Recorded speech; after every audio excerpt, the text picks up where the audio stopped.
Hi friends, Maran வீரா சீரியலேருந்து சூப்பரான ஒரு promo வந்திருக்கு. நம்ம அதை பற்றி தான் அந்த வீடியோக்குள்ளே போகிறோம். வாங்க நம்ம வீடியோக்குள்ளே போகலாம். மாறன் பார்த்தோம்னா வீராவை கோயிலுக்கு அழைச்சிட்டு போகிறாங்க. அங்கே கார்த்தியும் பிருந்தாவும் வரவும், அப்போ வீராட்ட சாமி கும்பிட்டுட்டு கண்ணை மூடிட்டு அப்படின்னு சொல்லவும் வீராவும் கண்ணை மூடி சாமி கும்பிட்டுட்டு இருக்கிறாங்க. அந்த நேரத்தில் பார்த்தோம்னா மாறன் கார்த்திக்கும் பிருந்தாவுக்கும் கல்யாணத்தை பண்ணி வச்சுருந்தாங்க. அதுக்கப்புறமா வீரா அவங்க பின்னாடி திரும்புகிறாங்க. பார்த்தோம்னா அவங்க ரெண்டு பேரும் நின்றுட்டு இருக்கவும், அப்போ பிருந்தா கழுத்தில் தாலி இருக்கிறத பார்த்துட்டு வீரா அப்படியே அதிர்ச்சி அடைகிறாங்க.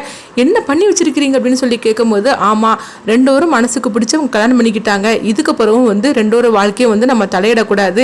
என்ன இருந்தாலும் சரிதான், அந்த விஜய் ஏமாத்தி தான் கார்த்தியை கல்யாணம் பண்ணிக்கிட்டா, அதனால தான் அந்த முடிவு எடுத்தேன் அப்படின்னு மாறன் சொல்லவும் வீராவால் ஏற்றுக்கவே முடியல. பிருந்தா, நீ எப்படி அவசரப்படுவேன்னு சொல்லி நான் கொஞ்சம் கூட எதிர்பார்க்கல அப்படிங்கும்போது, அப்போ பிருந்தா அழுதுகிட்டே இருக்கிறாங்க. அப்போ மாறன் சொல்கிறாங்க, வாங்க நம்ம வீட்டுக்கு போகலாம் அப்படிங்கும்போது, அப்போ வீரா சொல்கிறாங்க, இப்படி ரெண்டு பேரும் கல்யாணம் பண்ணிக்கிட்டீங்களே, இதை குடும்பத்தில் எப்படி ஏற்றுக்க போகிறாங்க அப்படிங்கும்போது, அதை நான் பார்த்துக்கிட்டு நீங்கள் வாங்க அப்படின்னு சொல்லிட்டு பார்த்தோம்னா அவங்க 4 பேரும் வீட்டுக்கு போகிறாங்க. அப்போ விஜயை தான் காட்டுறாங்க. விஜய் வாசல்ல அவங்க கையில ஏதோ ஒரு பாத்திரத்தை வச்சிருக்கிறாங்க. அப்ப என்னது வீட்டு வாசல்ல கார் வந்துருக்கு அப்படின்னு சொல்லிக்கிட்டு அவங்க பார்த்துட்டு இருக்கும்போது இவங்க 4 பேரும் இறங்குறாங்க. அப்ப கார்த்தியும் பிருந்தாவும் அவங்க ஜோடியா இறங்குறாங்க. அது மட்டும் இல்லாம பிருந்தா கழுத்துல தாலியும் இருக்குது.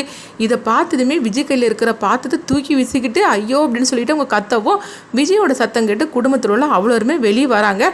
வெளியே பார்க்குறாங்க. இவங்க 4 பேரும் நிற்கிறத பார்த்துட்டு எல்லாருமே அதிர்ச்சி அடைகிறாங்க. அப்போ உடனே ராமச்சந்திரன் அவங்க கார்த்தியை போட்டு அடின்னு போட்டு அடிக்கிறாங்க. உனக்கு எவ்வளோ தைரியம் இருந்தால் நீ அவ கழுத்தில் தாலி கட்டி நீ அழைச்சிட்டு வந்திருப்ப அப்படின்னு சொல்லிக்கிட்டு அடின்னு அடிக்கவும் மாறன் தடுக்கிறாங்க. உடனே இங்கே பார்த்தோம்னா வள்ளியை தான் காட்டுறாங்க. அப்போ வள்ளி வீரா கிட்ட சொல்கிறாங்க, இது எல்லாம் நீ உன்னுடைய வேலை தானா, நீ தான் உன் தங்கச்சியை கார்த்தி கல்யாணம் பண்ணி வச்சிருக்கிறியா, நீயும் ஒரு பொண்ணு தானே, என்ன இருந்தாலும் சரி ஒரு பொண்ணோட வாழ்க்கையை நாசம் பண்ணிட்டேன்னு சொல்லிக்கிட்டு உனக்கு கொஞ்சம் கூட குற்ற உணர்ச்சியே இல்லையா, அவளை கல்யாணம் முடிஞ்சு 2 நாள் கூட ஆகலை, நீ என்னன்னா உன் தங்கச்சியை கார்த்தி கல்யாணம் பண்ணி வச்சிருக்கிறியே, நீ எல்லாம் ஒரு பொண்ணு அப்படின்னு சொல்லிட்டு வள்ளி வீராவை போட்டு வெளுத்து வாங்கிட்டு இருக்கிறாங்க. அப்போ வீரா சொல்கிறாங்க, இங்கே பாருங்க வள்ளியம்மா, நான் சொல்கிறது கேளுங்க அப்படிங்கும்போது, இங்கே பாரு, நீ நம்மளை எது பேசுகிறாலும் சரி தான், நான் கேட்குற இதில் இல்லை, நான் உன்னை ஒரு பொண்ணு மாதிரிக்கு நினச்சேனே, ஆனால் நீ என்னன்னா என்னை அம்மாவான்னு கூட நினைக்கல, அப்படி உண்மையிலேயே நீ அம்மாவை நினச்சிருந்தேன்னா இப்படி நீ பண்ணிட்டு வந்திருப்பியா, ஆனால் ஒரு பொண்ணோட வாழ்க்கையை நாசம் பண்ணிட்டு உன் தங்கச்சியை வாழ வைக்கணும்னு சொல்லி நினச்ச பத்தியா, உண்மையிலேயே நீ என்னை அம்மானு கூப்பிடவே கூப்பிடாது அப்படின்னு சொல்லவும் வீராவுக்கு என்ன பண்ணுறதுன்னு தெரியல. அடுத்து பார்த்தோம்னா வீரா ராமச்சந்திரன் கிட்ட போகிறாங்க. மாமா, நான் சொல்கிறது நீங்களாவது கேளுங்க மாமா அப்படிங்கும்போது, வீரா, இந்த வீட்டிலேயே பொறுப்பான பொண்ணு நீதான்னு சொல்லி நான் நினச்சிக்கிட்டு இருந்தேன், ஆனால் இவ்வளோ மோசமாக இருப்பேன்னு சொல்லி நான் கொஞ்சம் கூட எதிர்பார்க்கவே இல்லை, உன் தங்கச்சினால தானே நீ கார்த்திக்கு இப்படி கல்யாணம் பண்ணி வச்சிருக்கிற, இதுவே விஜய் உன் சொந்த தங்கச்சியாக இருந்தால் நீ இந்த மாதிரிக்கு ஒரு முடிவு எடுத்திருப்பியா அப்படின்னு ராமச்சந்திரன் வீராவை போட்டு வெளுத்து வாங்குவோம். அப்போ வீரா சொல்கிறாங்க, மாமா, எனக்கு உண்மையிலேயே இது நடக்க போகிறது தெரியாது மாமா அப்படிங்கும்போது, என்னம்மா நினச்சிட்டு இருக்கிற அப்படின்னு ராமச்சந்திரன் கேட்கவும், அப்போ விஜய் பயங்கரமாக ஆர்ப்பாட்டம் பண்ண ஆரம்பிச்சிருந்தாங்க.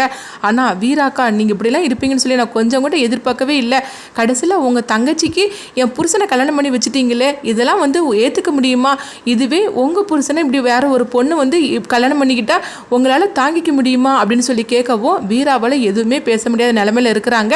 அப்போ வீரா பிருந்தாட்ட சொல்கிறாங்க, பாத்தியா பிருந்தா, இதுக்கு தான் நான் சொன்னேன், உனக்கு இது தேவையா, நீ எதுக்கிட்டு இந்த மாதிரிலாம் நீ பண்ணிக்கிட்ட அப்படின்னு சொல்லிக்கிட்டு வீரா பிருந்தாவை போட்டு திட்டவும், அப்போ மாறன் தடுக்கிறாங்க. எல்லாரும் ஒன்று கேளுங்க, வீராவுக்கும் அந்த கல்யாணத்துக்கு எந்த சம்மந்தமும் கிடையாது, இவங்க 2 பேருக்கும் கல்யாணம் பண்ணி வச்சது நான் தான் அப்படிங்கிறாங்க. இது கெட்டதுமே ராமச்சந்திரன் சொல்கிறாங்க, என்னது இதெல்லாம் நம்பர் முடியுமா இருக்குதா என்ன அப்படின்னு சொல்லும் போது, இப்போ விஜயும் சொல்கிறாங்க, என்ன மாற மச்சான், இதெல்லாம் நம்பர் முடியுமா இருக்குதா, வீராக்கா உங்க கூட தானே வந்தாங்க, அது நானே தான் பார்த்தேன், 4 பேரும் ஒன்னா தானே காரை விட்டு இறங்குனீங்க, ஆனால் வீராக்காவுக்கு மட்டும் சம்மந்தம் கிடையாதா என்ன, அப்படியே இருந்தாக்கி வீராக்கா அவ பிருந்தா காலத்தில் தாலி ஏறதுக்கு ஒத்துருக்க கூடாதுல்ல, ஆனால் தான் தங்கச்சிக்கு கல்யாணம் பண்ணி வைக்கணும்னு சொல்லிட்டு தானே அவங்க கூட வந்திருக்கிறாங்க, நீங்கள் இப்படிலாம் பேசிட்டு இருக்காதீங்க, என்ன இருந்தாலும் சரிதான், கடைசியில் என்னுடைய வாழ்க்கை தானே நாசமாக போச்சு அப்படின்னு கார்த்திகிட்ட கேட்குறாங்க. என்ன இருந்தாலும் நீங்கள் இப்படிலாம் பண்ணுவீங்கன்னு சொல்லி நான் கொஞ்சம் கூட எதிர்பார்க்கவே இல்லை, என்னை கேட்குறதுக்கு ஆள் இல்லைன்னு சொல்லிட்டு தானே நீங்கள் இப்படி கல்யாணம் பண்ணிக்கிட்டீங்க, இதுவே நான் பிருந்தா இடத்துல இருந்திருந்தோம்னா என்னையும் கேட்குறதுக்கு அப்பா அம்மா அக்கான்னு எல்லாருமே இருந்திருந்தா இப்படி ஒரு முடிவு நீங்கள் எடுத்திருப்பீங்களா, ஆக மொத்தத்தில் நான் ஒரு அனாதை, என்னை கேட்கறதுக்கு நாதி இல்லை அப்படின்னு சொல்லிட்டு தானே நீங்கள் இப்படி முடிவு எடுத்தீங்க, நான் இப்பவுமே போய் போலீஸில் போய் நான் கம்ப்ளைண்ட் கொடுக்க போகிறேன், உங்கள் 4 பேரும் பற்றி நான் கம்ப்ளைண்ட் கொடுக்க போகிறேன் அப்படின்னு விஜய் சொல்லவும், இது கேட்டதுமே வள்ளியும் ராமச்சந்திரனும் தடுக்கிறாங்க. விஜய், நீ அவசரப்படாத விஜய், அவங்க தான் அவசரப்பட்டாங்க, நீ அவசரப்படாத அப்படிங்கும்போது, என்ன சித்தி நீங்கள் சொல்லிட்டு இருக்கிறீங்க, என்னுடைய வாழ்க்கையில் வாழ்க்கையில் நாசமாக போயிட்டு இருக்குது. அவர் நான் இருக்கும்போது எப்படி வேற ஒரு பொண்ணு கழுத்தில் தாலி கட்டி அழைச்சிட்டு வரலாம், நான் இப்போவுமே இப்போ நான் கம்ப்ளைண்ட் கொடுக்க போகிறேன் அப்படின்னு சொல்லவும் உடனே ராமச்சந்திரன் சொல்கிறாங்க, என் குடும்பமான மரியாதை எல்லாம் போயிட்டு இருக்குது, இது எல்லாத்துக்கண்ணும் நீங்கள் 4 பேர் தான், அதுவும் வீரா நீ இப்படி இருப்பேன்னு சொல்லி கொஞ்சம் கூட எதிர்பார்க்கல. அப்படிங்கும்போது அப்போ கண்மணிக்கு என்ன பண்ணுறதுன்னு தெரியல, இந்த மாதிரிலாம் நடக்கும்னு சொல்லி நம்ம கொஞ்சம் கூட எதிர்பார்க்கவே இல்லை அப்படின்னு சொல்லிட்டு அவங்களும் அதிர்ச்சியோட இருந்துட்டு இருக்கிறாங்க. அப்போ ராகவ் வந்து கார்த்திகிட்ட கேட்குறாங்க, என்ன கார்த்தி இப்படி நீ அவசரப்பட்டுட்ட, மாறன் தான் இப்படி சொன்னாலும் நீ அவசரப்படலாமா, ஒரு வார்த்தை நீ வந்து என்கிட்ட சொல்லியிருக்க வேண்டாமா அப்படிங்கும்போது அப்போ கார்த்தி சொல்கிறாங்க, இது என்னுடைய வாழ்க்கை, நான் மற்றவங்க பேச்சு கேட்டு நடந்தது போகிறோம், இது என்னுடைய வாழ்க்கை, அதனால தான் நான் என் இஷ்டப்படி நான் பிருந்தா கழுத்தில் தாலி கட்டினேன், அவள் கம்ப்ளைண்ட் கொடுக்கட்டும் என்னன்னாலும் கொடுக்கட்டும், நான் அதை வந்து சந்திக்க தயாராக தான் இருக்கிறேன், என்ன நடந்தாலும் சரி தான், நான் பிருந்தாவை விட்டு நான் பிரிஞ்சு வரவே மாட்டேன் அப்படின்னு வந்து கார்த்தியும் ஒரு முடிவோட சொல்லியிருந்தாங்க. அப்போ ராமச்சந்திரன் சொல்கிறாங்க, அப்படியா நீங்களாம் ஒரு முடிவு எடுத்துட்டீங்களா, அப்போ நீங்கள் எல்லாருமே வீட்டை விட்டு இங்கேருந்து போகலாம் அப்படின்னு சொல்லவும் இது கேட்டதுமே விஜய் வந்து சந்தோஷப்பட்டுட்டு இருக்கிறாங்க. என்ன நடந்தாலும் சரி தான், நம்ம நினச்சது எல்லாம் நடந்துகிட்டு இருக்கு அப்படின்னு சொல்லிட்டு விஜய் வந்து மனசுக்குள்ள சந்தோஷப்படுதாங்க. ஆனாலும் வந்து ஐயோ மாமா என்ன மாமா இப்படி ஒரு முடிவு எடுத்துட்டீங்க அப்படின்னு சொல்லும் போது, நான் என்ன இருந்தாலும் என் புருஷன் இல்லாமல் நான் எப்படி இருக்க முடியும் அப்படிங்கவும் ராமச்சந்திரன் வந்து விஜய்க்காக ஒரு முடிவு எடுக்கிறாங்க. இப்படி இந்த சீரியலில் ரொம்பவே விறுவிறுப்பாக எடுத்துகிட்டு போகிறாங்க. கார்த்தி வந்து யாருமே எதிர்பார்க்காத மாதிரி பிருந்தா காலத்தில் தாலி கட்டியிருந்தாங்க. அடுத்தது என்ன மாதிரி நடக்க போகுது அப்படின்னு சொல்லி நம்மளும் பார்க்கலாம்.